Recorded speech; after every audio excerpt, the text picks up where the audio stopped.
আশা করি সবাই অনেক ভালো আছেন। আজকে আবার আসলাম খুবই গুরুত্বপূর্ণ একটি ব্যাপার নিয়ে কথা বলতে। আমাদের ছোট্ট সোনামণিকে নিয়ে কথা বলতে। আমাদের ছোট্ট সোনামণি জন্মের পর আমাদের যত্ন আত্তির কোনো ত্রুটিই থাকে না। তারপর তার যখন বয়স ৬ মাস হয়, তখন যখন তার দুধ দাঁত না ওঠে, তখন আমাদের কিছু দুশ্চিন্তা চলে আসে। দুশ্চিন্তা আসাটাই খুব স্বাভাবিক যে ৬ মাস বয়সের পর থেকে ধীরে ধীরে তার দুধ দাঁতগুলি উঠবে, এটা খুব একটি স্বাভাবিক প্রক্রিয়া।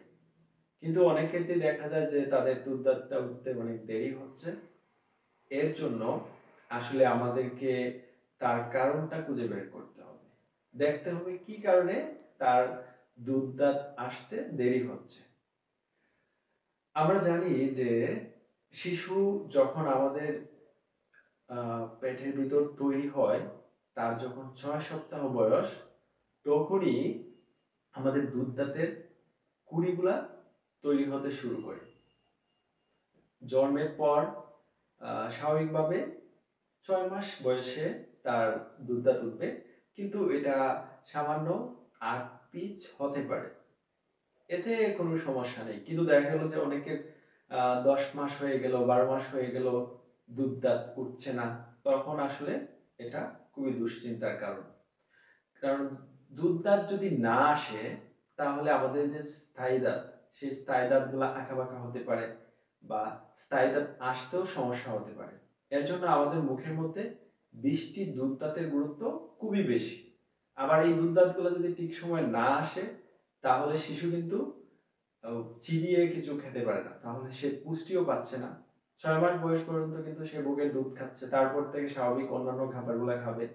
কিন্তু যখন দাঁতই নেই, তখন সে স্বাভাবিক খাবারগুলা কি করে চিবিয়ে খাবে? তো আমাদের যে কারণগুলা খুঁজে বের করতে হবে, এর মধ্যে দেখতে হবে তার কোনো ধরনের ভিটামিন ডেফিসিয়েন্সি আছে কিনা। যেমন vitamin A, vitamin D, vitamin C, এসব ভিটামিনের ডেফিসিয়েন্সি থাকলেও দুধ দাঁত পরে আসতে পারে। আবার শিশুদের মাড়ি যদি ফাইব্রোসিস হয়ে শক্ত হয়ে যায়, সেই ক্ষেত্রেও দুধ দাঁতগুলা অনেক দেরিতে আসতে পারে। আবার মায়ের পেটে যখন শিশু ছিল, তখন মা যদি বিভিন্ন ধরনের পুষ্টিহীনতায় ভোগেন, তখনও কিন্তু দুধ দাঁতগুলা দেরিতে আসতে পারে। এর জন্য গর্ভাবস্থায় মায়ের সেই ব্যাপারে সচেতন থাকতে হবে, তার স্বাস্থ্যের দিকে খেয়াল রাখতে হবে। তারপর বিভিন্ন কেমিক্যালের কারণেও হচ্ছে দুধ দাঁত না আসতে পারে। আবার দেখা গেল যে আমরা বিভিন্ন মেডিসিন ব্যবহার করি, সেগুলোর কারণেও দুধ দাঁত আসতে দেরি হতে পারে। আবার যদি কোনো প্রয়োজনে কেমোথেরাপির প্রয়োজন হয়, তখনও দুধ দাঁত আসতে দেরি হতে পারে। এইসব কারণগুলো দেখতে হবে। তারপর হচ্ছে তার যদি কোনো ধরনের হরমোনাল বিষয় থাকতে পারে। হরমোন কিন্তু আমাদের বডির বিশাল একটা অংশ নিয়ন্ত্রণ করে। তো সেখানেও যদি ইমব্যালেন্স থাকে, তখনও কিন্তু দুধ দাঁত দেরিতে আসতে পারে।